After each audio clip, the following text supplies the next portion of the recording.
Nous voilà de nouveau pour continuer sur l'homme.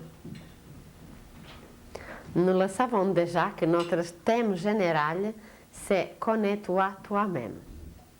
Et l'homme, vraiment, jusqu'à aujourd'hui, ne se connaît pas tel qu'il est en réalité. Il représente par lui-même un univers complet.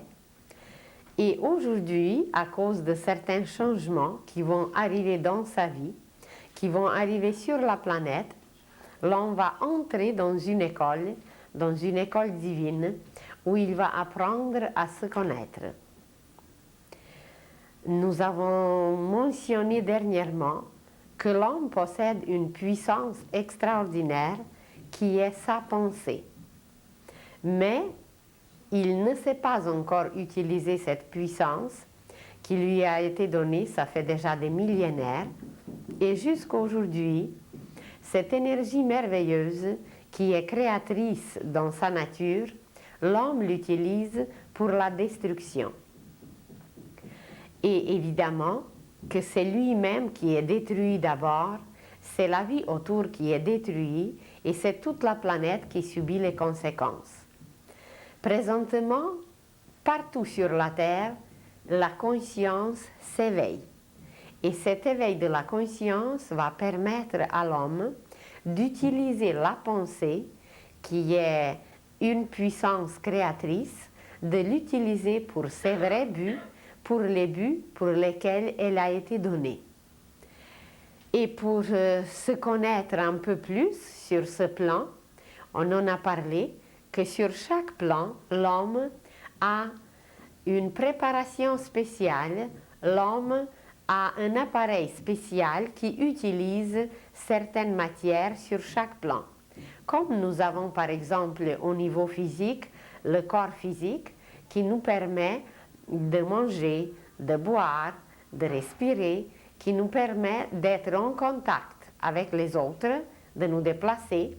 Au niveau des sentiments, nous avons aussi une préparation spéciale qui nous permet d'envoyer des sentiments, de recevoir l'amour, d'offrir l'amour, d'envoyer les sentiments différents.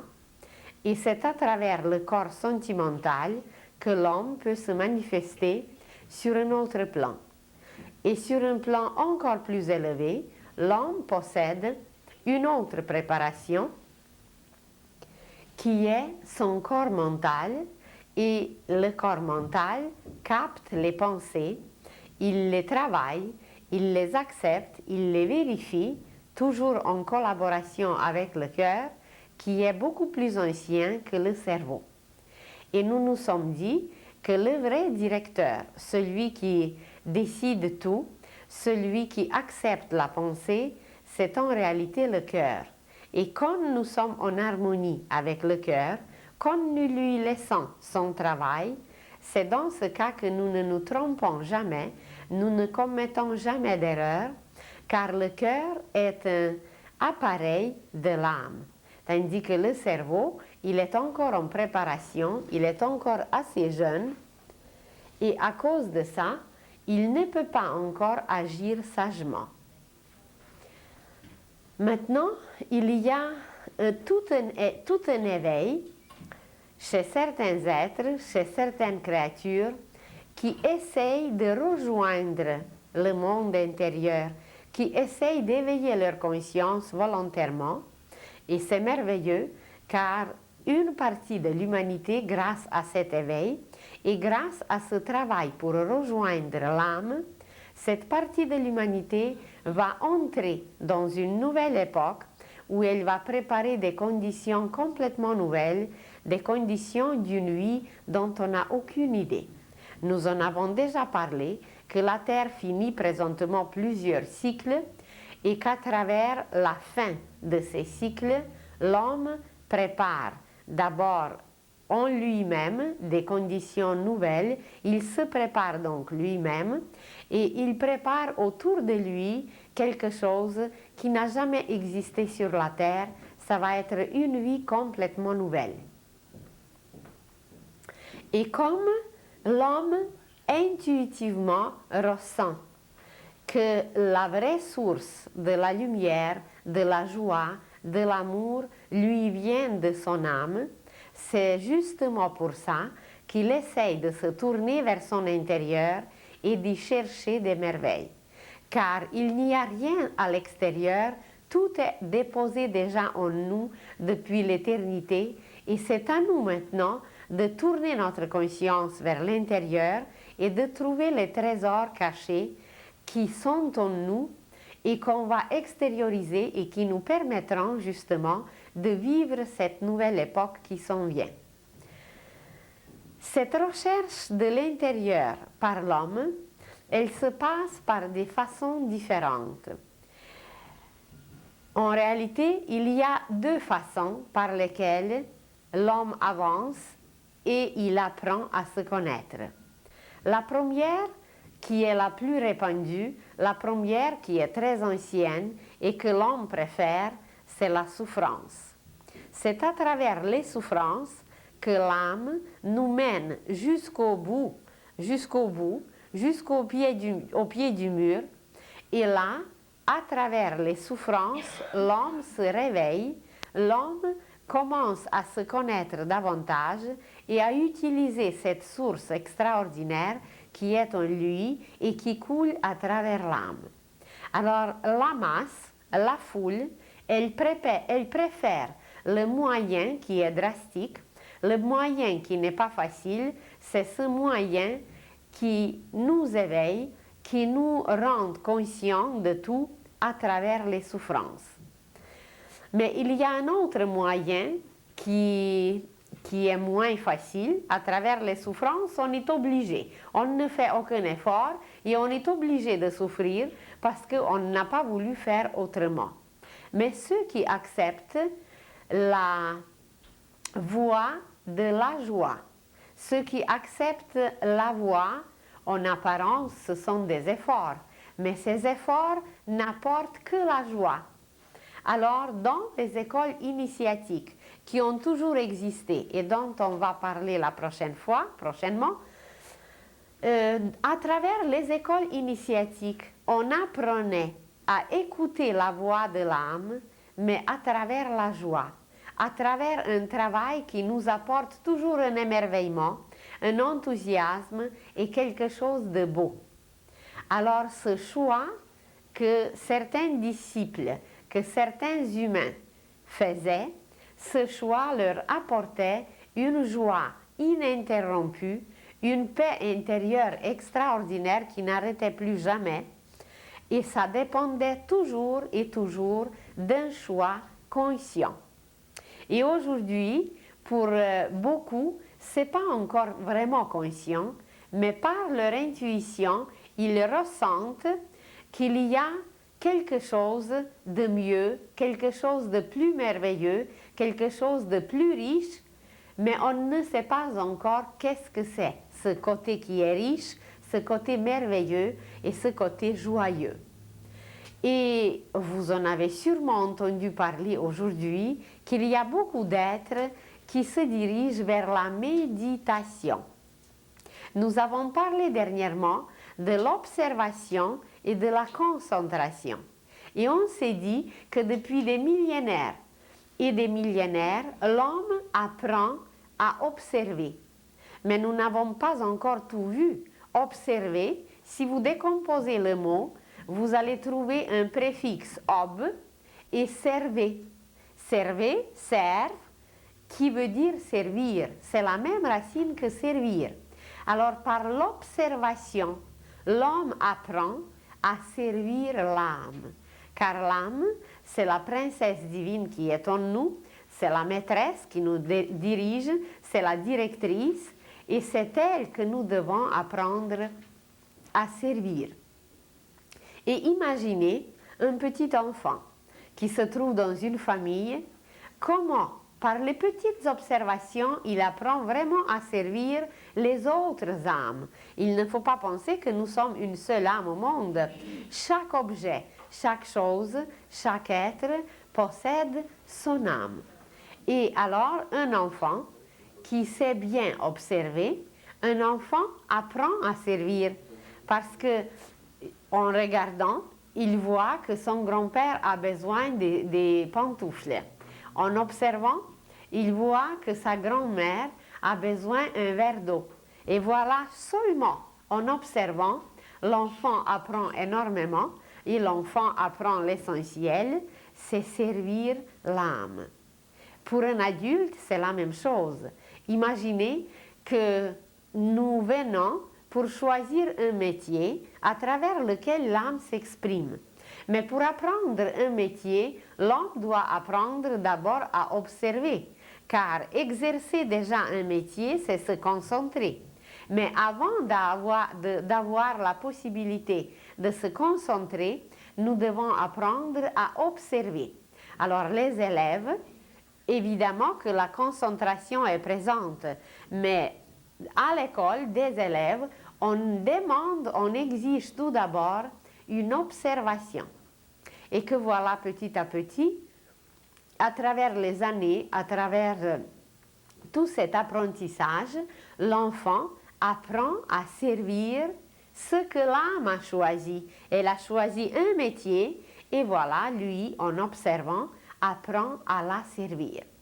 Et quand tout était appris, l'enfant, l'adolescent et même adulte commence à se concentrer. Et c'est par la concentration que nous pouvons réaliser tout dans la matière. Imaginez que vous conduisez une voiture. Et quelle concentration ça vous demande? Constamment, à chaque lumière, à chaque coin de rue, c'est une concentration ininterrompue et un petit instant où la concentration a manqué, eh bien c'est l'accident. Alors les accidents, ce sont les manques d'attention, les manques de concentration. Et non seulement sur les routes, mais imaginez les usines innombrables qui sont aujourd'hui très bien équipées, qui sont pleines d'appareils merveilleux, mais à quel point ces appareils, à quel point tout ce qui existe dans les usines demande une concentration. Et cette concentration est absolument indispensable car un moment de manque d'attention, eh bien c'est encore l'accident qui peut coûter la vie, qui peut coûter un bras ou qui peut coûter très cher. Alors par la concentration, nous nous dirigeons vers l'accomplissement de tous les plans, de tous les projets que l'âme a projetés. Seulement nous ne pensons pas dans ces termes, nous ne pensons même jamais que quelqu'un nous dirige, qu'on a une directrice intérieure qui est en relation constante avec le directeur qui est notre esprit.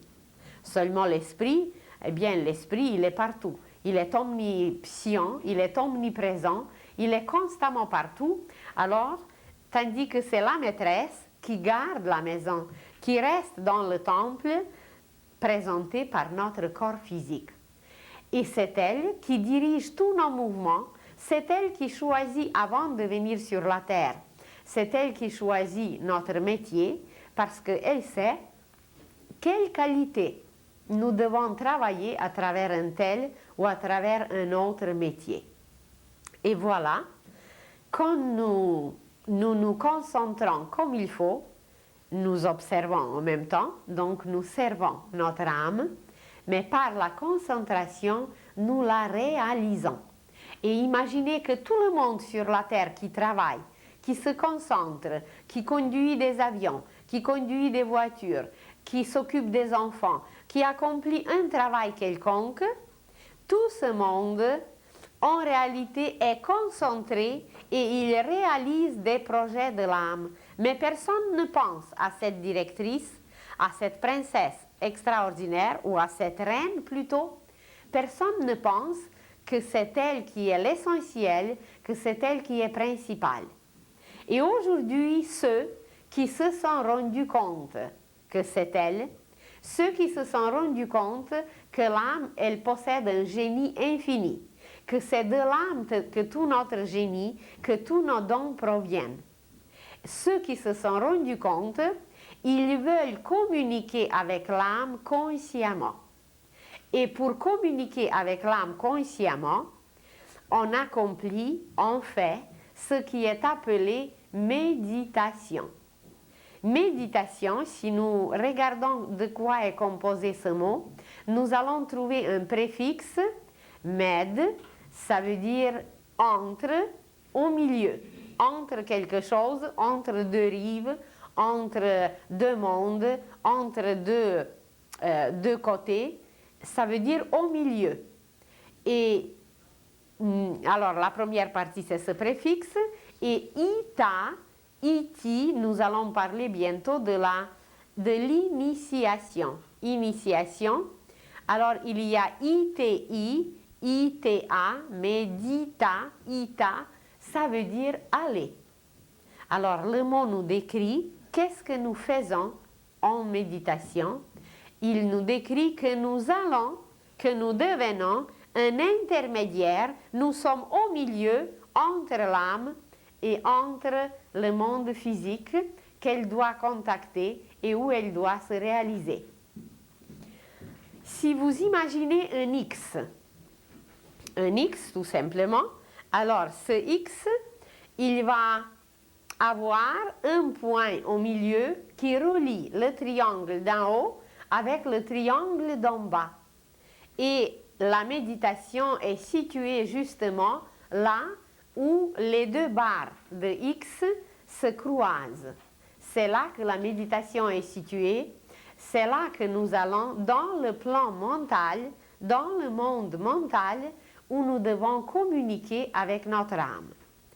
Alors, la méditation, c'est juste un moyen. Il ne faut pas penser que la méditation, c'est un but. Elle peut servir seulement de moyen et le but, c'est de se lier à l'âme, c'est de communiquer avec l'âme. Et pour le mot méditation, c'est pour l'instant, nous utilisons le mot communiquer. Car pour communiquer, nous devons utiliser l'intellect. Et c'est très vrai, puisque nous allons sur le plan mental, nous nous arrêtons là où l'intellect peut toucher le monde divin en nous, là où l'intellect peut toucher l'âme, et c'est dans le plan mental que la méditation s'accomplit.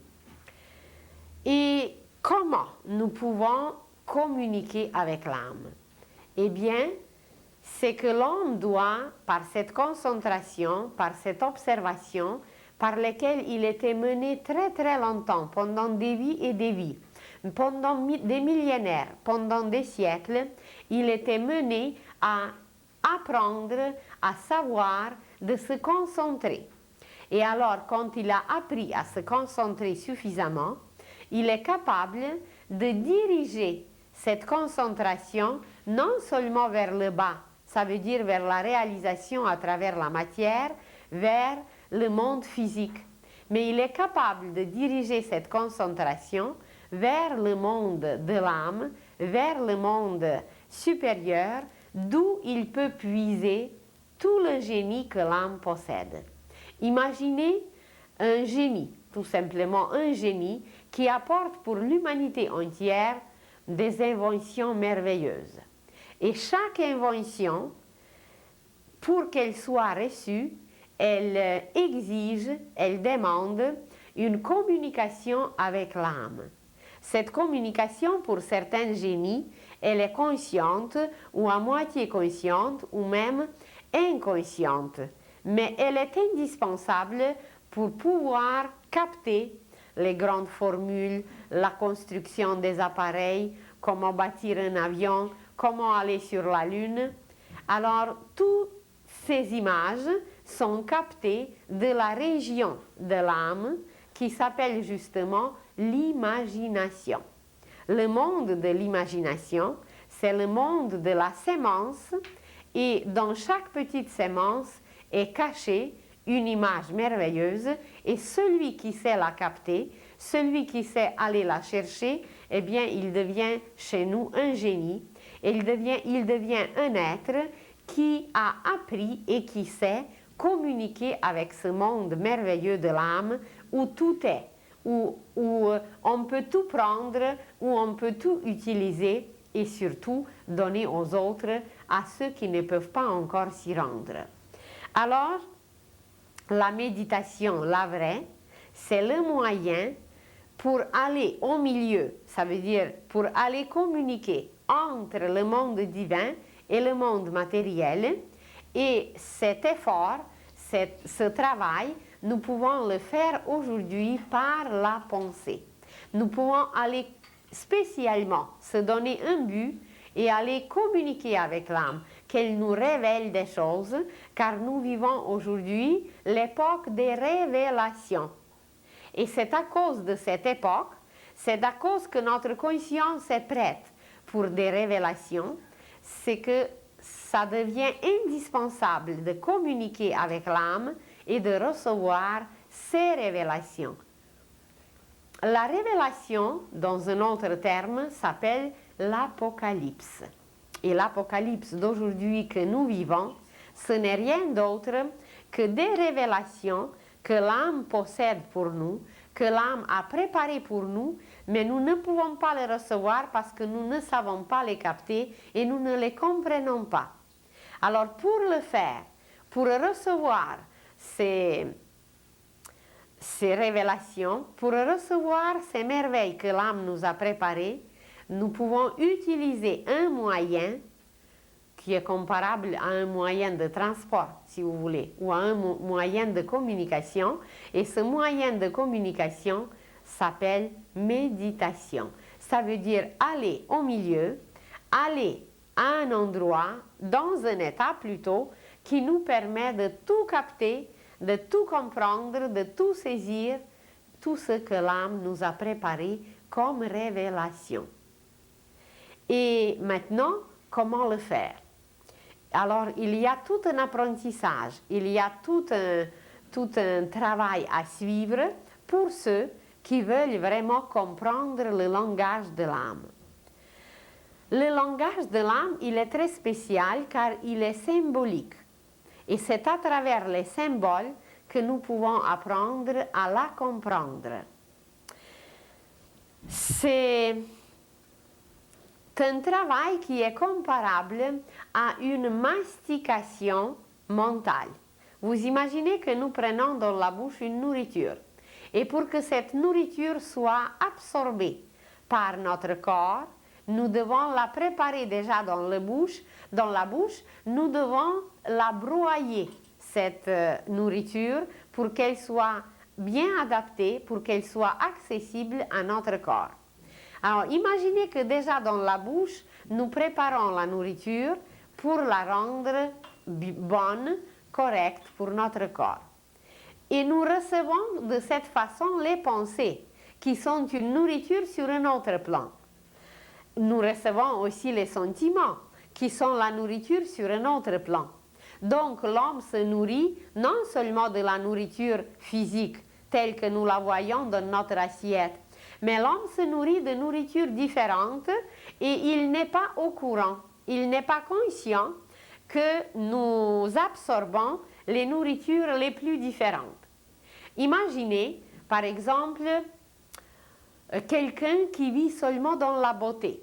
Dans la beauté, et pas nécessairement extérieure, mais quelqu'un qui vit dans la beauté de la pensée. Quelqu'un qui se nourrit constamment des pensées belles, des pensées merveilleuses, des pensées lumineuses. Alors, cet être, il sera capable de devenir un nourricier lui-même. Il pourra nourrir les autres à travers la puissance, la richesse, le côté nutritif de ses pensées. Et c'est ça justement les génies.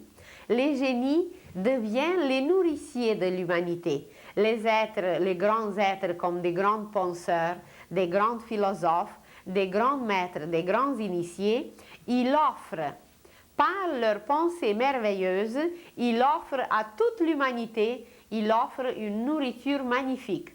Mais nous ne nous rendons pas compte parce que nous ne travaillons vraiment pas encore au niveau mental. Alors imaginez que depuis Socrate, aucune nouvelle pensée n'est apparue sur Terre. Ça veut dire qu'au niveau de la pensée, nous n'avons pas reçu vraiment ou plutôt nous avons reçu, mais nous n'avons pas su utiliser la nourriture mentale qui se renouvellent constamment, qui viennent nouvelles avec chaque époque, mais l'homme ne sait pas l'utiliser. Et c'est pour ça que les génies sont si rares, que les êtres qui peuvent donner, offrir à toute l'humanité quelque chose de merveilleux, ils sont très rares parce que nous ne savons pas nous nourrir au niveau mental. Alors, qu'est-ce que nous faisons par la méditation? Par la méditation, nous nous préparons une nourriture mentale, lumineuse, qui nous permet de comprendre l'âme, de saisir son génie et par la suite de le réaliser. Alors, il y a une certaine concentration qui est demandée. Pour une méditation, avant de la commencer, nous devons nous concentrer. Et sur quoi nous devons nous concentrer? Sur quelque chose que nous aimons. C'est indispensable parce que si nous n'aimons pas l'objet, le symbole, le signe que nous nous sommes choisis pour mastiquer, eh bien notre corps mental n'absorbera pas cette image qu'on n'aime pas et la méditation sera nulle parce que le but de la méditation, c'est de nous amener à comprendre l'âme, à la saisir. Et elle, ce n'est que la beauté. Alors c'est par les images belles, par quelque chose de merveilleux qui nous entoure, que l'homme peut fixer, placer devant lui, mastiquer, qu'il arrivera avec le temps de comprendre la beauté de l'âme, de comprendre le langage de l'âme. Imaginez que vous allez choisir les sujets de votre méditation, vous allez choisir quelque chose que vous aimez. Ça s'appelle une méditation concrète, une méditation tout à fait naturelle, tout à fait concrète, que vous pouvez accomplir et que nous d'ailleurs accomplissons n'importe quand, sans se placer dans une position de yoga. Mais dès que nous nous concentrons sur quelque chose, si nous restons dans un état intérieur, dans un état de silence, si nous restons dans cet état intérieur à penser, à mastiquer sur quelque chose, sur un objet, sur un sujet, eh bien nous faisons la méditation. Nous pouvons rester bien debout quelquefois.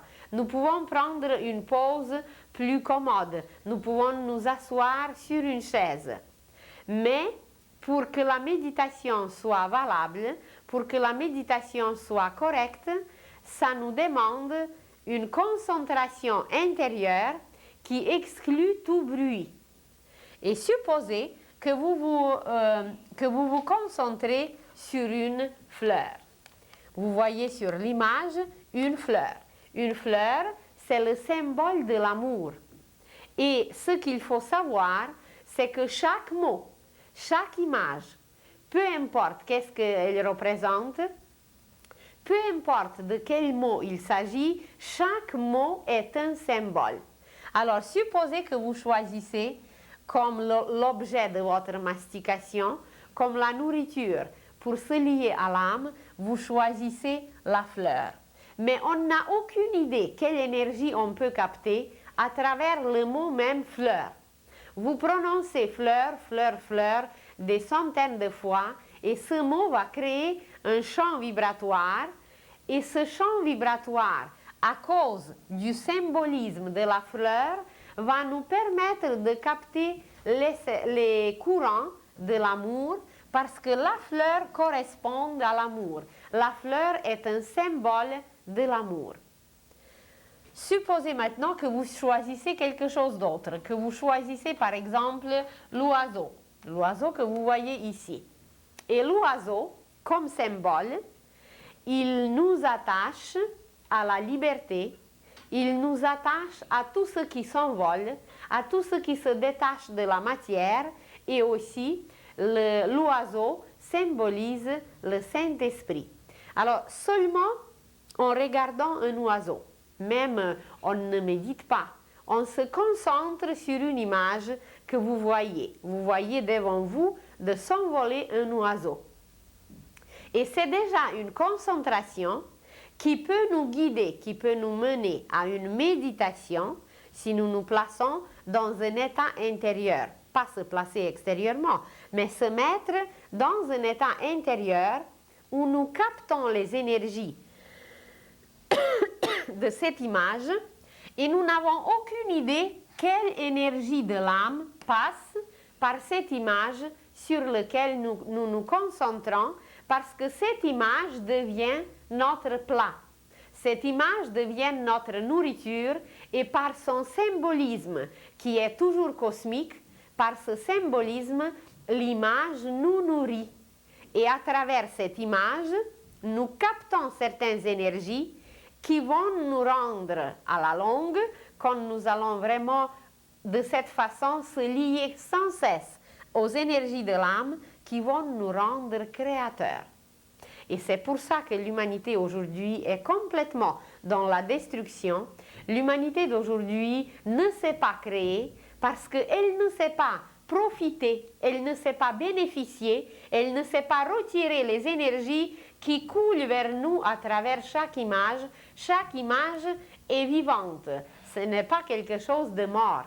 Et quand nous intériorisons cette image, quand nous la prenons en nous-mêmes, eh bien, elle devient une nourriture pour la pensée, pour le plan mental. Imaginez que vous voulez vous arrêter. Alors, l'oiseau, il est visible. La fleur, elle est visible. Mais que vous voulez vous arrêter sur quelque chose qui n'est pas visible, par exemple l'air, que vous voyez ici, comme certaines vibrations, comme certaines ondes. Alors, tout le monde est au courant que nous respirons. Même si l'air n'est pas visible, mais l'air est présent. La science l'a prouvé, il y a beaucoup de choses invisibles que nous ne voyons pas, mais ça ne veut pas dire qu'elles n'existent pas. Et supposez que vous voulez vous concentrer, je ne dis pas encore méditer parce que c'est vraiment seulement la concentration, sur une image, sur l'air.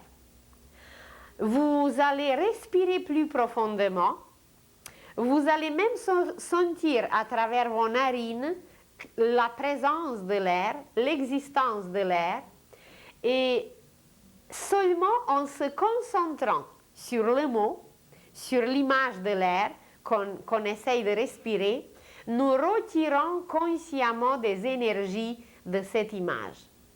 Pour nous donner une idée plus claire encore, qu'est-ce que ça veut dire? Se concentrer sur une image, c'est comme si vous ouvrez un robinet.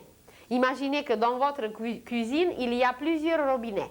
Il y a un robinet qui laisse couler l'eau, il y a un autre robinet qui laisse couler l'or liquide, la lumière, il y a un autre robinet qui laisse couler du lait ou qui laisse couler du miel ou élixir de vie.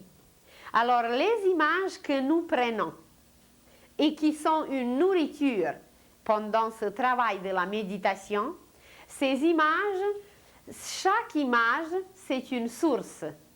Et quand on se concentre sur une image, eh bien l'image devient un robinet. Mais ce que nous faisons dans la méditation, c'est que nous ouvrons des robinets et la source commence à couler.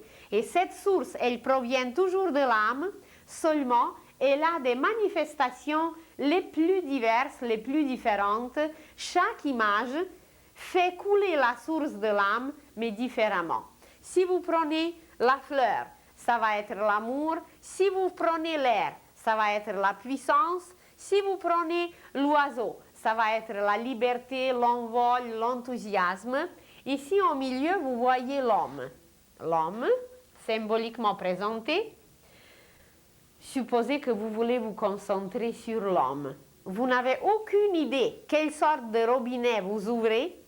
À travers ce robinet qui représente l'homme, va couler bien la qualité même de l'âme, la douceur, le feu de l'esprit, la puissance du Christ. Tout ce qu'un homme peut concentrer, condenser en lui, et le mot même homme veut dire feu sacré. Alors nous allons nous nourrir du feu sacré seulement en se concentrant sur l'homme. Alors pour que ça soit clair dans notre pensée, c'est quoi méditer? Méditer, c'est ouvrir des robinets de l'âme à travers lesquels l'âme commence à nous envoyer des énergies, mais comme nous ne pouvons pas imaginer ces énergies abstraitement, imaginez que ces énergies coulent à travers une image concrète. Et de prendre une image concrète, de se concentrer sur elle, eh bien, c'est justement d'ouvrir le robinet de l'âme. Et vous allez dire, oui, une fleur, c'est beau, un oiseau, c'est très beau, l'air, surtout si on imagine l'air pur, c'est beau, un homme, c'est beau, mais de prendre quelque chose de plus prosaïque, quelque chose qui ne nous dit pas immédiatement qu'il y a une beauté de l'âme qui coule à travers.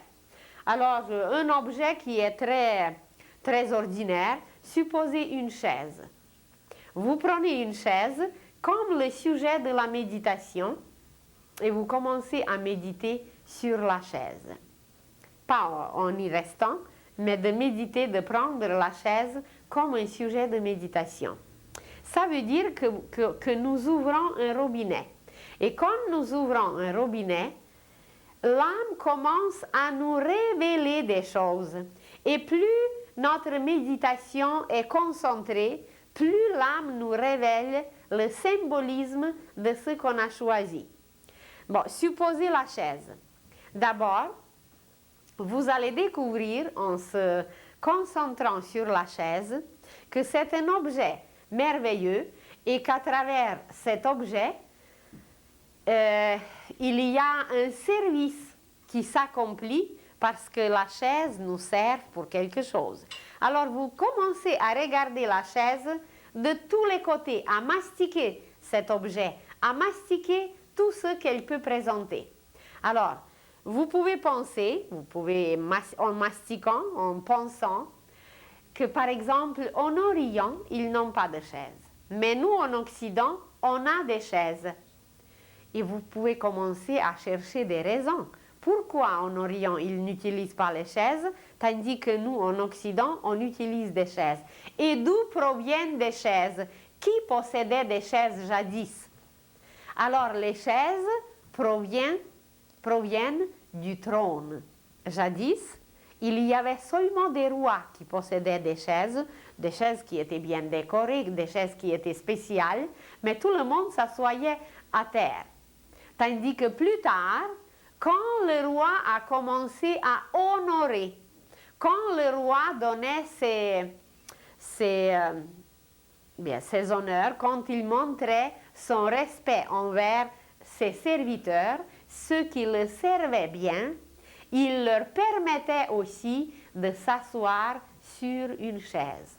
Alors ça dépendait du roi si quelqu'un avait le droit ou s'il n'avait pas le droit de s'asseoir sur une chaise.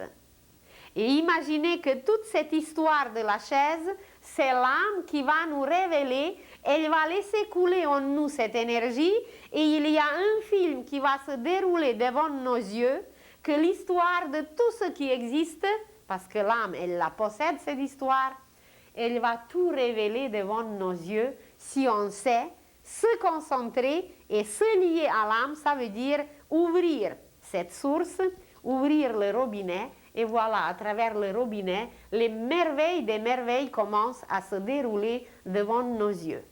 Et vous découvrez que voilà, il fallait mériter la chaise.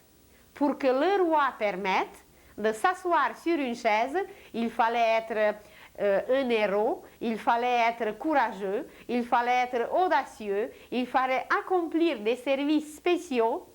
Et par la suite, le roi donnait des terres, le roi offrait beaucoup de cadeaux à la personne, mais la chose la plus précieuse, c'était de mériter une chaise, de mériter s'asseoir sur une chaise qui n'était pas le trône, qui était un peu mieux peut-être que nos chaises d'aujourd'hui, qui se sont simplifiées beaucoup, parce qu'on a beaucoup de chaises. Mais imaginez que le monde invisible nous a permis à tous de s'asseoir sur une chaise. Ça veut dire qu'on a accompli un certain service et qu'on mérite de s'asseoir sur chaise et qu'il y a la moitié du monde qui n'utilise pas encore les chaises et que leur structure physique, leur système osseux, leurs muscles, tout est encore habitué de rester assis dans une position telle ou telle, mais toujours par terre. Et ils n'utilisent jusqu'à aujourd'hui, nous sommes dans le monde moderne, le XXe siècle, le progrès technique, etc. Et imaginez qu'ils n'utilisent pas des chaises. Vous allez dire, est-ce qu'ils n'ont pas appris à servir? Je ne sais pas, on verra ça une autre fois. Alors, vous méditez sur la chaise, mais ce n'est pas tout. Il fallait mériter de s'asseoir sur une chaise. Et comme les gens qui servaient, les serviteurs du roi étaient de plus en plus nombreux, pour que ça soit plus commode, pour que ça soit mieux, le roi les prenait à sa table. Il faisait des festins. Et quand le roi faisait des festins, alors là, on préparait les chaises pour tout le monde qui devait s'asseoir autour de la table parce que jadis, seul le roi mangeait à table et tout le monde mangeait à terre. Vous avez peut-être vu des films anciens. Maintenant, on ne montre pas ces beaux films, on montre plutôt des horreurs. Mais dans les anciens beaux films, on montrait que même les invités du roi s'assoyaient par terre et mangeaient avec des doigts. Et le seul qui était assis avec une petite table, eh bien, c'était le roi qui mangeait à table. Et vous supposez, imaginez que par la suite, toute une histoire de la chaise se déroule et vous voyez de quoi elle est faite et comment elle était faite et comment elle était décorée, mais ce n'est pas tout. Parce que la chaise, pour nous aujourd'hui, c'est un objet extérieur. Et nous nous sommes dit déjà qu'il n'y a rien d'extérieur, que tout est intérieur, ça nous reflète seulement, ça nous miroite, ça nous extériorise, parce que l'homme est un univers complet en lui-même. Alors, où est la chaise en nous? Il y a un trône en nous. Et qui siège sur un siège? Eh bien, au début, c'était le roi. Ça veut dire que en nous, intérieurement, il y a un roi. Nous avons parlé de l'âme, que l'âme, c'est la reine. Et le roi, c'est l'esprit. Mais l'esprit humain ne siège pas encore dans notre corps, parce que le corps est encore trop impur, trop opaque. On ne sait pas encore attirer le roi dans notre corps. Le roi, c'est l'esprit. Et alors, dans notre corps, il existe en préparation aussi un trône où le roi viendra s'asseoir, où l'esprit viendra s'asseoir. Et dans le monde physique, c'était le contraire. C'est le roi qui offrait le siège, le trône, la chaise aux autres. Et dans notre monde intérieur, c'est de façon normale que la chaise et le trône est préparé pour le roi. Vous voyez comment le monde d'en haut se reflète d'en bas, mais ce qui est reflété, ça nous paraît à l'envers. Quand nous nous regardons dans un lac, dans l'eau, eh bien, nous voyons notre image à l'envers. Hein, vous voyez? C'est le roi qui préparait le siège pour quelqu'un qui méritait le trône, le siège, tandis qu'intérieurement en nous, nous préparons un trône pour notre propre roi qui est nous-mêmes, parce que nous, on n'est pas conscient qu'on est des princes, des princesses, des rois et des reines futures. Alors nous préparons ce trône en nous et il est situé au centre de la tête. Il s'appelle la glande pinéale. La glande pinéale chez l'homme, dans l'homme, c'est le futur trône pour l'esprit. Et quand l'esprit viendra siéger sur ce trône, eh bien, l'homme va devenir omniscient, omnipotent, omniprésent, parce que c'est le roi qui va se manifester et l'homme deviendra le roi de l'univers. Il maîtrisera les systèmes solaires, il bâtira les galaxies et il va être vraiment le roi dans l'univers. Non seulement le roi de son corps. Aujourd'hui, ce que nous allons développer, c'est que nous allons devenir le roi d'abord de notre corps, parce que nos cellules ne nous obéissent pas. Imaginez qu'on a aujourd'hui des habitudes, des mauvaises habitudes. Et ces mauvaises habitudes nous détruisent. Et nous ne sommes pas capables de maîtriser une mauvaise habitude. On sait que cette mauvaise habitude est nuisible à notre santé. Et on sait que cette mauvaise habitude va nous rendre malades. Et cette mauvaise habitude peut-être détruit beaucoup d'autres choses. Ça fait la pollution dans l'air, ça fait la pollution dans les sentiments, ça empoisonne la pensée. Et nous ne sommes pas au point de maîtriser une mauvaise habitude. Alors, comment voulez-vous qu'on soit déjà le roi et qu'on mérite le trône? C'est même étonnant que le monde invisible nous a permis de nous asseoir sur les chaises. Parce que nous ne sommes pas encore des maîtres, ça veut dire nous ne maîtrisons rien. Nous sommes à la merci de n'importe quelle vague, de n'importe quelle affaire qui vient vers nous. Nous ne sommes pas des êtres stables. Alors voilà. On n'est pas capable de se concentrer, on n'est pas capable d'utiliser tout ce que l'âme nous envoie, on n'est pas capable de rien faire. Pourquoi? Parce que nous ne communiquons pas avec l'âme. Et puisque nous ne communiquons pas avec l'âme, alors nous sommes impuissants et la seule chose qu'on sait, c'est de détruire comme un petit enfant qui n'est capable de rien, mais il prend une allumette et il peut mettre le feu partout. Alors, vous méditez seulement sur une chaise et vous vous découvrez. Et ce n'est pas tout. Vous allez voir en image l'avenir de l'humanité, comment l'homme va créer par la glande pinéale. Comment la force sexuelle va monter. Aujourd'hui, cette force précieuse, parce qu'elle est d'origine solaire, comment cette force est dispersée. Comment l'homme la perd comme ça, inutilement. Et comment cette puissance extraordinaire va être sublimée. Elle va monter et l'homme va devenir le créateur, le roi, et cette force va s'exprimer, elle va lui permettre de tout faire, de tout réaliser à travers la glande pinéale qui est le trône en nous, le trône dans le plan physique. C'est le trône de l'esprit et c'est à travers ce trône que l'esprit se manifestera dans l'homme. Je vous ai donné juste un exemple. La chaise, un objet qui n'est pas très attractif, un objet qui peut vous paraître, ben mon Dieu, qu'est-ce que je peux penser au sujet de la chaise? Comment voulez-vous que je me concentre sur la chaise? Elle n'est pas du tout intéressante. Et imaginez que la chaise, eh bien, c'est la possibilité pour l'homme de créer dans l'avenir, parce qu'elle est symbolisée par la glande pinéale qui attirera en nous la puissance de l'esprit et c'est là que l'homme va devenir le roi. Et c'est dans la méditation que nous pouvons, une méditation de quelques minutes, et vous pouvez avoir toute cette révélation. Vous vous concentrez par exemple sur le mot. Aucun mot concret, mais vous prenez juste le mot, M-O-T.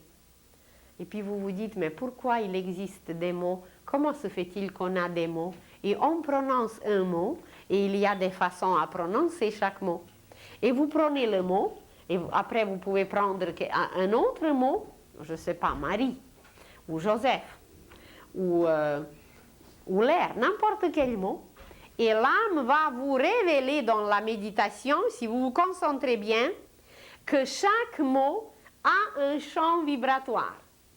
Et vous allez le voir, et à travers ce champ vibratoire, derrière le mot, vous allez voir une image. Et cette image va vous révéler le sens du mot, mais ça va être un sens cosmique, le sens complet de chaque mot. Si vous voulez vous concentrer sur les prénoms, alors vous vous concentrez sur les prénoms, et l'âme, vous ouvrez le robinet, et l'âme va vous révéler des merveilles et des merveilles sur des prénoms. Pourquoi des prénoms? Pourquoi les noms? Qu'est-ce qui est caché derrière chaque prénom? Quelle est la composition des lettres?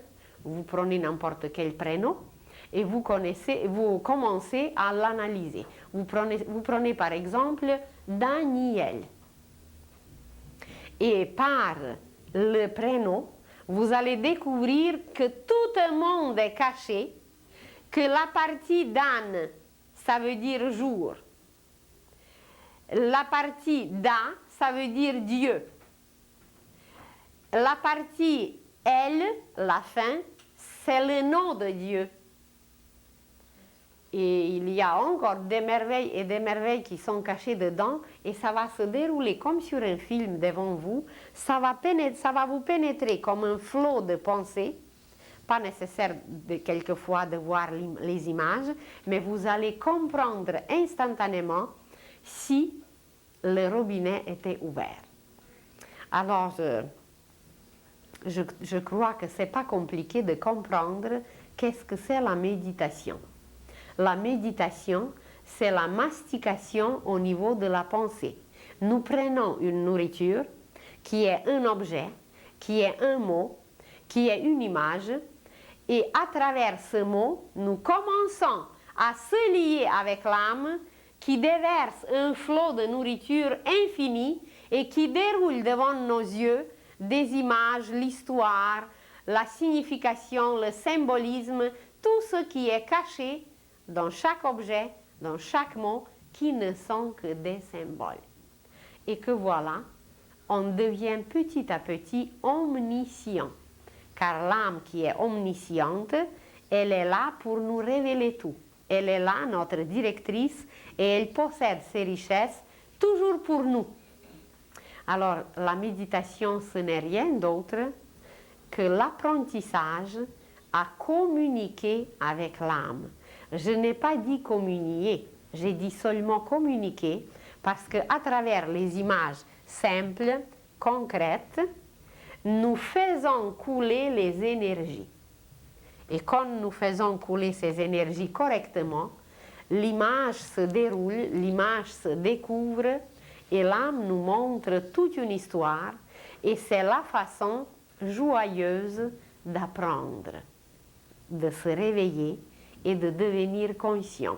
C'est pas souffrant, comme la majorité des humains le font, mais c'est par notre choix, c'est par notre joie que nous commençons à nous nourrir d'une nourriture subtile, belle, offerte par l'âme. Tandis que les autres se nourrissent de la misère, des souffrances, et ils préfèrent cette nourriture, ils mangent tout avec les poils, avec tout ce qui est le plus désagréable, bien, ils préfèrent. Alors, on va les laisser pour l'instant, mais ceux qui sont prêts, alors ils peuvent déjà utiliser ce travail de l'âme. Je vous remercie pour aujourd'hui, je vous souhaite une bonne semaine et à la prochaine.